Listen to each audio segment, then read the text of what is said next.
Welkom by bewyse vir evolusie. Onthou, evolusieteorie mense is 'n wetenskaplike teorie wat beteken dit word gesteun deur bewyse en deur getoetste hipoteses. So eerst waarna ons kyk is fossiele. Nou 'n fossiel is nie daai ou wiskunde of Engels juffrou wat daar in klas sit nie. Fossiele is oorblyfsels van plante en diere wat in sedimentêre gesteentes behoue gebly het. En dit is dan wat hulle opgrawe of uit klippe uitkap. Ja, mense, dit kon nie daar gespoon het nie. Dit beteken dat daai organisme op 'n tyd daar moes geleef het, toe gesterf het en toe nou deur jare gedek is met sandlaag en rotslaag en. So die verskillende fossiele kry mense in verskillende rotslaag. So jou ouer fossiele kry in jou ouer rotslaag en jou jonger fossiele kry jy dan in jou jongste rotslaag. Daar's oorgangsfossiele wat vir jou die tussenstadiums wys. So daai fossiel wys vir jou eienskappe van beide die ouer en die meer moderne organisme. So jou sistematiese verandering oor tyd word gesien en dit is daai modifikasie deur afstammeling. Ons gaan nou mooi daarna kyk as ons kyk na homoloë strukture. Die fossiele wys ooreenkomste tussen organismes. So wat letterlik gebeur is ons gaan kyk na die oudste rotslaag. Die organismes wat daar lê is dis 'n minder variasie, so daar's minder verskillende organismes en hulle is ook bietjie meer eenvoudig. Nou soos wat mense dan met tyd weeg na die nuwe rotslaag toe, dan is die organismes besig om meer verskillende spesies te word en meer kompleks te word. So dit beteken dat hierdie was 'n gemeenskaplike voorouder wat ontwikkel het in verskillende spesies. Paleontologie is die studie van fossiele.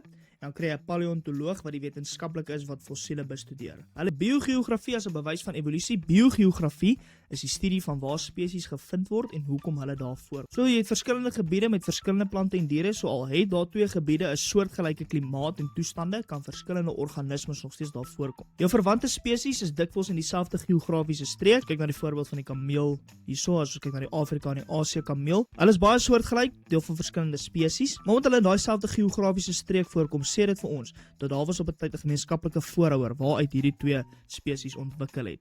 En dan jou geografiese versperring skei bevolkings. Ons kyk gereeld na die voorbeeld van die loopvoëls. So daarso het jy nou die 3 loopvoëls. So hierdie 3 spesies was op 'n stadium deel van een bevolking. En daai bevolking het deur 'n geografiese versperring, wat in hierdie voorbeeld sal wees die kontinentale drywing, is hulle toe nou geskei. En toe is hulle aan verskillende omgewings blootgestel en toe het nou natuurlike seleksie plaasgevind in elkeen se omgewing en toe het hulle nou so met ter tyd verander. Right, so modifikasie deur afstammeling as bewys van evolusie. Organismes kan dieselfde basiese bouplan hê, maar hierdie bouplan het dan oor tyd verander om by verskillende omgewings aan te pas. En daar verwys ons dan na homoloë strukture. Nou homoloë strukture is strukture met dieselfde basiese bouplan, maar wat verskillende funksies verrig. As kyk nou byvoorbeeld die mens, die kat en die walvis.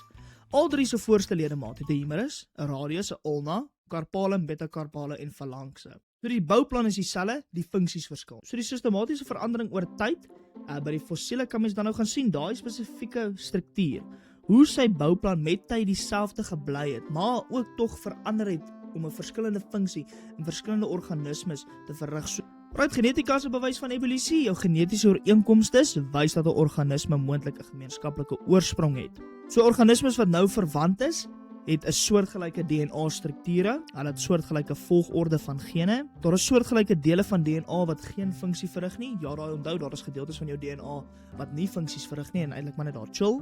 En dan jy het soortgelyke mutasies soos in jou mitokondriale DNA. Die mens en die sjimpansee se DNA stem 98,8% ooreen en dit beteken vir ons dat daar was 'n gemeenskaplike oorsprong op 'n tyd. So wat is jou bewyse van evolusie?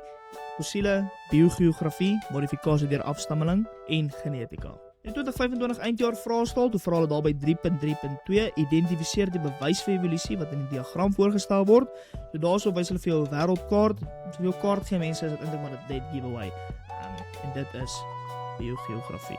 In November 2024 toe vra hulle by 1.1.7, analise van mitokondriale DNS of DNA is 'n voorbeeld van hierdie tydlyn van bewyse en dit is genetiese bewyse. Dit is belangrik dat jy inlok op die 1.1 vra, want hulle het al 2 punte vir 1 feit in 'n monkey puzzle, so wil nie graag punte daar weggooi nie.